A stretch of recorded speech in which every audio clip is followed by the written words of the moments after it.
जय हिंद दोस्तों, स्वागत है आपका डिफेंस अड्डा चैनल में। आज हम आपके साथ शेयर करने जा रहे हैं मैथ्स स्ट्रेटजी। कैसे पढ़े, क्या पढ़े, कहाँ से पढ़े, कितना पढ़े, पासिंग मार्क्स क्या होंगे, कट ऑफ कितना रहेगा, कितनी देर पढ़े, क्या 11वीं 12वीं की बुक्स इनफ रहेगी या नहीं। तो आइए हम देखते हैं। सबसे पहले देखते हैं कि पेपर क्या होता है। जैसे मैथ्स का पेपर है, मैथ्स सेक्शन, जिसमें आपको आएंगे 120 क्वेश्चन, जो ईच क्वेश्चन रहेंगे 2.5 मार्क्स एंड टाइमिंग रहेगा इनका 2.5 घंटे।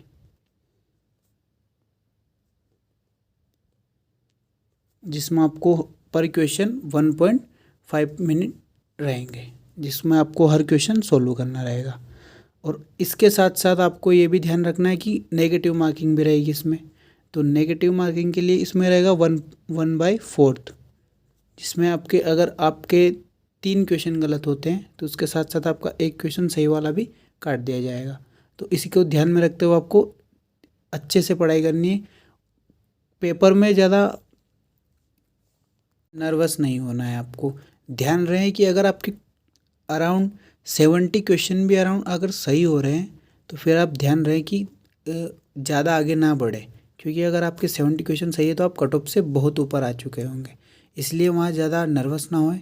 ध्यान रहे कि अगर आपके क्वेश्चन आपको लग रहा है कि सही नहीं हो पा रहे हैं, जैसे कि आपने अगर 30 क्वेश्चन ही कर पाए सही, तो फिर आप उसकी जगह कुछ कर सकते हैं वहाँ पे। अगर तुक्के बोले तो लगा सकते हैं, वरना अगर आपके 65 या 70 अराउंड अगर क्वेश्चन आपके सही हैं, आपको लग रहा है कि आप सही कर रहे हैं, तो फिर आप आगे ना बढ़े, क्योंकि इसमें नेगेटिव मार्किंग आपको फिर कट ऑफ से नीचे ला सकती है। तो इस चीज़ का ध्यान रखें। बाकी आप आगे देखते हैं। जैसे कि अपना जो सिलेबस है उसमें अपने 7 टॉपिक्स रहते हैं, जिसमें से अपने मैथ्स में आते हैं। जैसे फर्स्ट रहता है एलजेब्रा। इसमें अराउंड आपके 7 से 8 टॉपिक रहते हैं, जिसमें आपके 15 से 20 क्वेश्चन कंप्लीट होते हैं। इसमें आता है अपना set theory,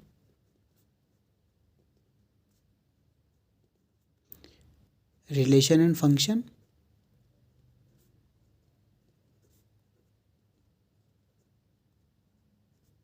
logarithm, quadratic equation,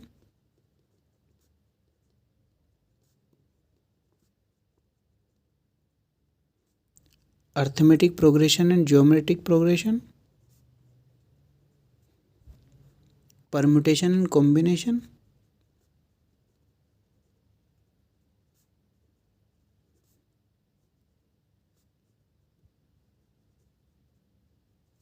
और बाइनोमियल थ्योरम।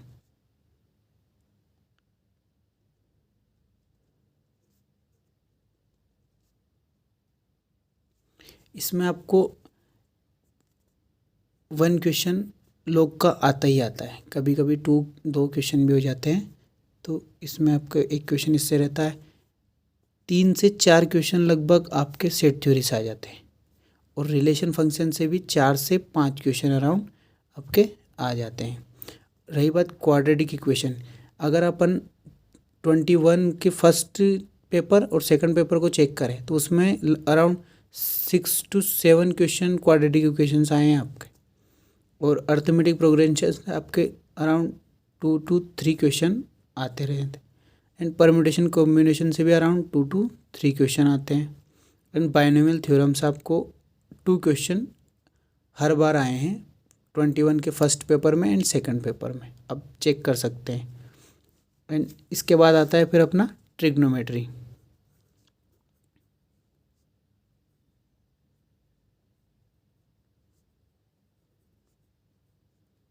इसमें भी कुछ टॉपिक्स रहते हैं, जैसे कि एंगल एंड ट्रिग्नोमेट्रिक फंक्शन।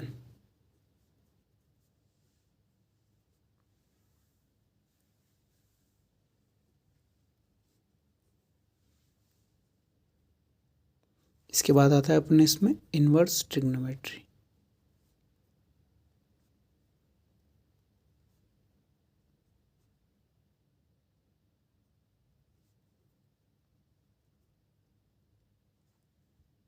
इसके बाद आता है अपना हाइट एंड डिस्टेंस।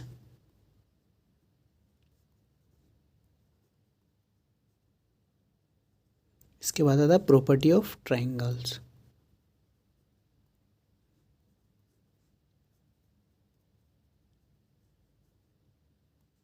इसमें अपन अगर चेक करें तो ट्रिग्नोमेट्री से अराउंड आपके 10 to 15 क्वेश्चन बनते हैं, जो कि angle and trigonometry function, inverse trigonometry and height and distance से सब हर साल आपको 1 से 2 क्वेश्चन देखने को मिलेंगे। एंड प्रॉपर्टी ऑफ ट्राइंगल से भी आपको 1 से 2 क्वेश्चन। बाकी के जो क्वेश्चन आते हैं वो angle of trigonometry and function and inverse trigonometry से आपको देखने को मिलेंगे। तो ध्यान रहे कि जब भी आप ट्रिग्नोमेट्री करने बैठे तो इन दोनों चीज़ों पे ज़्यादा ध्यान दें। और हाइट एंड डिस्टेंस से हर साल आपको 1 से 2 क्वेश्चन मिलेंगे। प्रॉपर्टी ऑफ ट्राइंगल से भी आपको हर साल 1 से 2 क्वेश्चन मिलेंगे। तो इन चीज़ों का ध्यान रखें। नेक्स्ट टॉपिक है अपना कैलकुलस, जिसमें आता है अपना differentiation, maxima and minima, indefinite integral, definite integral, area bounded by curves and differential equation, जिसमें आपका सबसे ज़्यादा पोर्शन रहता है डिफरेंशियल इक्वेशन। इसके क्वेश्चन आते हैं हर साल आपके 4 से 5 क्वेश्चन। एंड इधर डिफरेंशिएशन से आते हैं आपके 2 से 3 क्वेश्चन। एंड मैक्सिमा मिनिमा से आपके आते हैं लगभग 3 से 4 क्वेश्चंस। एंड इधर आपके इंडेफिनिट इंटीग्रल, इससे भी आते हैं आपके लगभग 3 से 4 क्वेश्चंस। और डेफिनेट इंटीग्रल से भी आपके आते हैं लगभग, इधर आते हैं 2 से 3 क्वेश्चंस, इससे के थोड़े कम आते हैं। And area bounded by curves से भी आप आते हैं 2 से 3 क्वेश्चंस। तो इसका वेटेज भी लगभग यही रहता है कि 10 से 12 क्वेश्चन का इसका वेटेज रहता है कैलकुलस का। फिर इसके बाद आता है अपने पास वेक्टर। वेक्टर से आपको हर साल लगभग 7 से 8 क्वेश्चन देखने को मिलेंगे।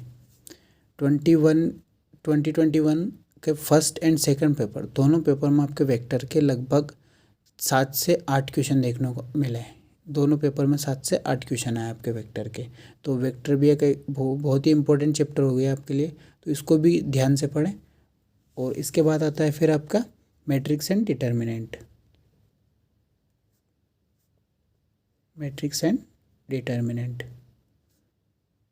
तो इससे भी आपके आते हैं लगभग 9 से 10 क्वेश्चन आपके मैट्रिक्स एंड डिटर्मिनेंट से हो जाते हैं। तो ये चैप्टर 12th में आते हैं, तो ये इतने टफ भी नहीं पढ़ते हैं। तो इनको आप सबसे पहले करिए, जो चैप्टर आपको बिल्कुल सरल लगते हैं इनको पहले कर दीजिए, ताकि आपको ये एक एक्स्ट्रा पॉइंट हो जाते हैं। फिर इसके बाद आता है आपके 3D and 2D and 3D geometry.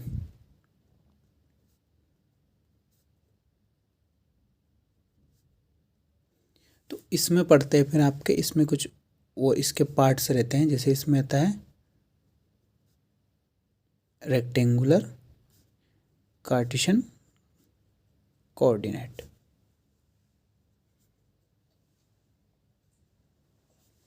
फिर इसमें आता है आपके स्ट्रेट लाइन। फिर इसके बाद आपका आता है सर्कल। फिर इसके बाद आता है आपका कोनिक सेक्शन। फिर इसके बाद आता है आपका 3 डायमेंशनल ज्योमेट्री।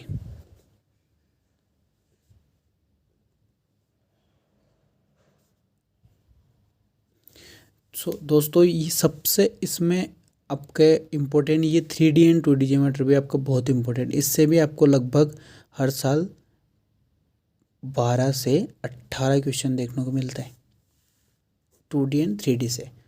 ये भी आपका बहुत ही इम्पोर्टेंट एक सेक्शन हो गया है। तो इसमें आपको स्ट्रेट लाइन से क्वेश्चन आते हैं, इससे आपको लगभग 2 से 3 क्वेश्चन आते हैं। सर्कल से आपको 2 से 3 क्वेश्चन देखने को मिलेंगे। कोनिक सेक्शन से आपको लगभग 4 से 6 क्वेश्चन देखने को मिलेंगे। और थ्री डायमेंशनल ज्योमेट्री से आपको भी लगभग इसमें आपको आते हैं 5 से 6 क्वेश्चन इसमें आते हैं। और रेक्टेंगुलर कार्टेशियन कोऑर्डिनेट से भी आपको लगभग आते हैं क्वेश्चन, आपके लगभग इससे भी 5 से 6 क्वेश्चन इससे आते हैं। सो ये एक पोर्शन भी बहुत इंपॉर्टेंट होता है, बट बहुत सारे बच्चों को क्या होता है कि इसमें उनको दिक्कत बहुत ज़्यादा आती है, वो 3D 2D ज्योमेट्री नहीं कर पाते। तो उनके लिए एक प्लस पॉइंट रहता है कि वो वेक्टर कर लें, मैट्रिक्स एंड डिटर्मिनेंट कर लें। फिर इसके बाद आता है आपका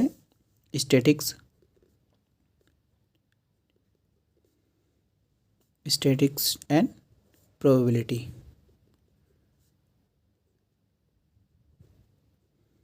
प्रोबेबिलिटी से दोस्तों आपको हर साल आते हैं 6 से 7 क्वेश्चन, एंड स्टैटिक्स है एंड प्रोबेबिलिटी से भी आपको लगभग आते हैं 7 से 8 क्वेश्चन।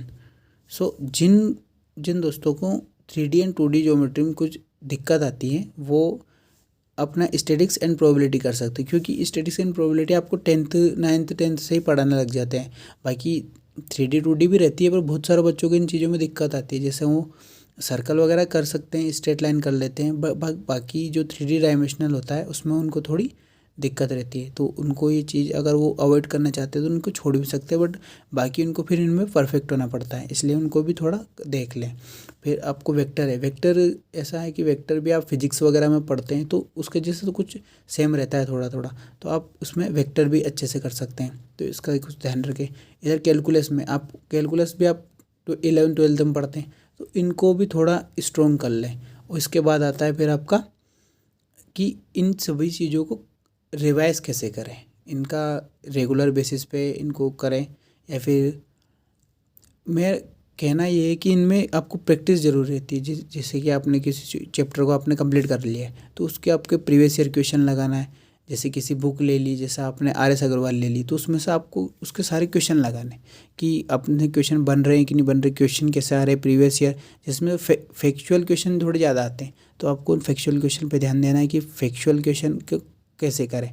जैसे 2021 का सेकंड जो पेपर था, अगर वो आप देखें तो उसमें मैथ में ऐसा किया उन्होंने कि फैक्चुअल क्वेश्चन ज़्यादा दे दिए, तो उस वजह से बहुत सारे बच्चों का इसमें मैथ बिगड़ने का चांस रहा है। तो आप ध्यान रहे कि आपको अगर आप सोल्विंग कैपेसिटी आपकी अच्छी है तो ये ठीक रहेगा, बट बाकी आपको फैक्चुअल भी रहना पड़ता है। तो इसके लिए आपको फैक्चुअल भी इन क्वेश्चन को थोड़ा फैक्ट के रूप में लेकर इनको फैक्ट के रूप में लर्न करें, तो ये चीज़ आपको थोड़ी ध्यान में रख के चलनी पड़ेगी।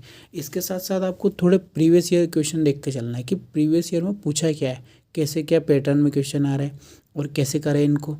तो उनसे आपको क्या है, उनको थोड़ी सी एक नॉलेज हो जाएगा कि क्वेश्चन को करना कैसा है। और इनकी एक शॉर्ट ट्रिक पर ज़्यादा डिपेंड ना रहें, बट शॉर्ट ट्रिक आपको बहुत जगह काम भी आती है कि क्वेश्चन बहुत बड़ा हो रहा है, उसके लिए टाइमिंग बहुत ज़्यादा लग रही है, तो अपन उनको शॉर्ट ट्रिक के द्वारा थोड़ा जल्दी सॉल्व कर लेते हैं। तो मैं आपको बताऊंगा अगले वीडियो में बाकी में कि शॉर्ट ट्रिक को यूज़ कैसे करें, कैसे क्वेश्चन को थोड़ा शॉर्टली सॉल्व कर लिया जाए।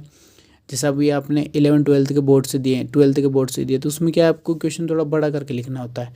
तो यहाँ क्या है कि टाइम बहुत कम रहता है, इस हिसाब का आपको बहुत कम टाइम में क्वेश्चन को सॉल्व करके उसको आंसर टिक करना रहता है। तो इस चीज़ का आप ध्यान रखें कि उसको स्टेप बाय स्टेप लिखने से बढ़िया है कि आप उसको सोल्व जल्दी से जल्दी कर पाएँ, आप कैसे उसे सोल्व कर रहे हैं। और शॉर्ट ट्रिक वगैरह का यूज़ भी आप कर सकते हैं, पर हर बार नहीं कर सकते, क्योंकि वहाँ कभी न कभी शॉर्ट ट्रिक आपको गलत कर देती है, इसलिए थोड़ा शॉर्ट ट्रिक का ध्यान रखें। बाकी मैं आपको आगे वीडियो में बताऊँगा कि कैसे हम क्वेश्चन को जल्दी से जल्दी सोल्व कर सकते हैं और क्या ट्रिक्स रहती हैं, कुछ निमोनिक्स वगैरह से मैं आपको बता दूंगा कि कैसे इन क्वेश्चन को जल्दी जल्दी सोल्व कर लिया जाता है। और बाकी आप एक चीज़ का ध्यान रखें कि पढ़ते समय डिस्ट्रैक्शन को दूर रखें। डिस्ट्रैक्शन जैसे कि अगर आप ऑनलाइन पढ़ रहे हैं तो मोबाइल ठीक है, बट बाकी अगर आपने 1 घंटा पढ़ा फिर आप कुछ और करने लगे, तो इन चीज़ों का ध्यान रखें। व्हाट्सअप वगैरह इनका यूज़ थोड़ा कम करें। ये जो सोशल मीडिया है ये चीज़ आपको आगे भी बढ़ा सकती है और बर्बाद भी कर सकती है, तो इन चीज़ का ध्यान रखते हुए आप इनको थोड़े अच्छे से करें। और फिर आगे हम मिलते हैं अगले वीडियो में। Thank you.